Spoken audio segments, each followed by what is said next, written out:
Another football season is ahead of us, which means there's another season of mind-blowing, eye-opening atmospheres that are going to unfold across the entire world.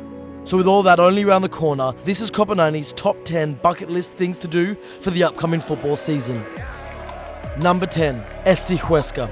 Established in 1960, StQuest have just reached the Liga for the first time in their 58-year history.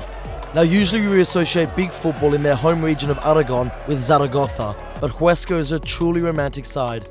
Their town has just over 50,000 residents, so seeing minnows of this magnitude try and fend off clubs like Real Madrid, Barcelona and Atletico Madrid will be an unforgettable experience. Even a draw could be the cause of historic celebrations in this beautiful city and something you don't want to miss. At number 9, Rangers back in Europe. Last year, Rangers had a brief stint before being brutally knocked out by a club from Luxembourg. But this season, they're looking to overwrite those memories by reaching the group stages. Now, the last time Rangers had a successful run in Europe was 2008, where they reached the UEFA Cup final. Since then, it's been dark days at the Gers, with the club nearly folded in 2012. Now, after a positive result against Osijek, Rangers are going up against Maribor from Slovenia, who knocked them out in 2011.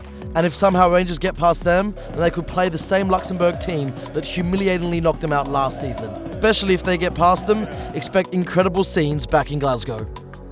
At 8, Frankfurt back in Europa League. Frankfurt are widely regarded as one of the best supporter groups in Germany. They have unprecedented membership numbers and consistently put on incredible displays in the stands. After an incredible cup run last season, which saw them defeat Bayern Munich in the final, Frankfurt are back in Europe for the first time since 2014. And so when their group stage opponents get announced in the coming weeks, mark it on your calendars and expect scenes similar to Cologne at the Emirates last season. Because wherever they play, trust us, it will be unbelievable. At number 7, it's Poly vs Poly.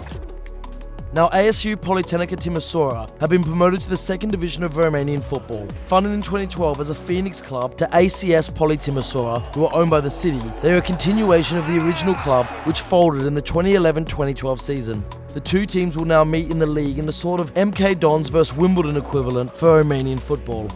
In terms of fans, the encounter is even more one-sided though, with ASU boasting one of the most fervent Paloozas in Romania, while ACS have little to no passionate fans.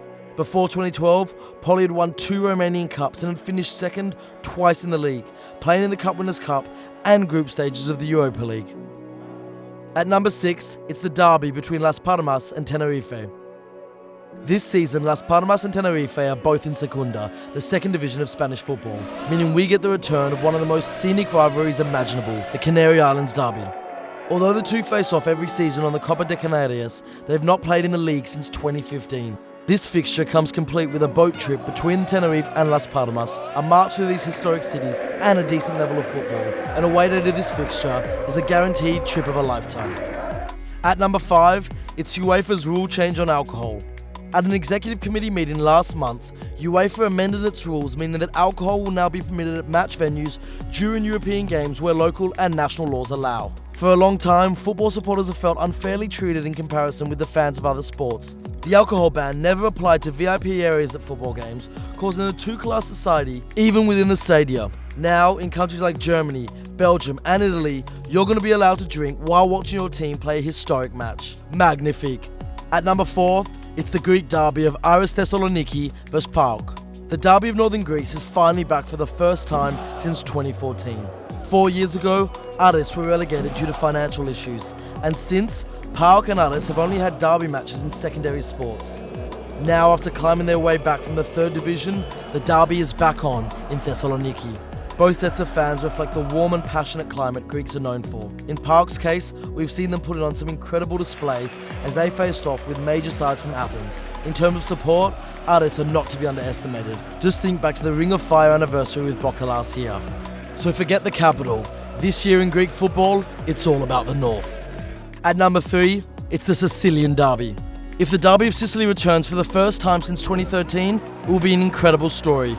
Right now, Italy's lower divisions are in chaos, with teams being held from promotion and relegated sides staying where they are. Serie B is starting with just 19 teams. But this story is going to drag on. Catania are appealing the decision to keep them out of the league, and if they win, we will be treated to a derby that's deeply grounded in the tradition of Italian fan culture. A trip to Sicily to see either of these teams at home means incredible meals, driving a Vespa along the ancient Roman ruins and getting into a debate with both sets of fans over which town makes the better arancini balls. At number 2, it's Magdeburg versus Dresden. This year sees a historic East German rivalry return to the second division of German football. In the 1970s, the DDR Oberliga was mostly dominated by two teams, 1 FC Magdeburg and SG Dynamo Dresden. Now the two teams have fallen off since the collapse of the Soviet regime, facing each other in the Oberliga, Regional Liga and Bundesliga 3 in the past years. But after a 2-year wait since their last meeting, they'll finally face off again in the Bundesliga 2, in the highest tier since 1990. Past fixtures between these two sides have brought us the biggest tifos in European club history, where we saw stuff like this. So we can't wait to see what both teams have in store now, both on and off the pitch. And at number 1, it's the Derby of Hamburg. After the first relegation in their 55-year history, HSV Hamburg will play a league match against local rival St. Pauli for the first time since 2011. St. Pauli are famously known for being a left-wing club, actively espousing anti-racist, anti-sexist and anti-homophobic values from both the upper office and the terraces. HSV, the perennially dominant team from Hamburg, also boast an incredible support, where the cult popularity of the less successful club results in the airport and the souvenir stores selling more St. Pauli gear than HSV. Now they're meeting on a level playing field for the first time ever in the second division of German football. And if you want to be at one derby this season, trust us, it's this one.